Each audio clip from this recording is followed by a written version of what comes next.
নমস্কাৰ, মোৰ নাম শ্ৰী প্ৰদ্যুৎ বৰগোহাঁই। মোৰ আজি জন্মদিনত মই পুলি লৈছোঁ আৰু চবকে পুলি ৰুবলৈ আনিছোঁ। 8 বছৰে পুত্ৰৰ জন্মদিনত গছপুলি ৰোপণ আৰু বিতৰণ কৰি আহিছে এগৰাকী সংবাদকৰ্মীয়ে। চৰাইদেউ জিলাৰ মথুৰাপুৰ অঞ্চলৰ সংবাদকৰ্মীৰ ব্যতিক্ৰমী পদক্ষেপ এতিয়া সমাদৰ লাভ কৰিবলৈ সক্ষম হৈছে। মথুৰাপুৰৰ সাংবাদিক প্ৰণৱ বৰগোহাঁইৰ পুত্ৰ প্ৰদ্যুৎ বৰগোহাঁইৰ জন্মদিনত প্ৰতি বছৰে গছপুলি ৰোপণ কৰাৰ লগতে বিতৰণ কৰি সমাদৰ লাভ কৰিবলৈ সক্ষম হৈছে।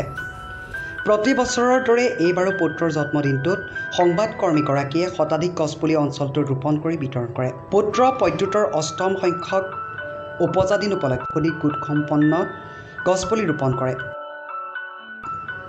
শিমলুগুৰিৰ পৰা বিপিন হাজৰিকাৰ report, C&S news north east.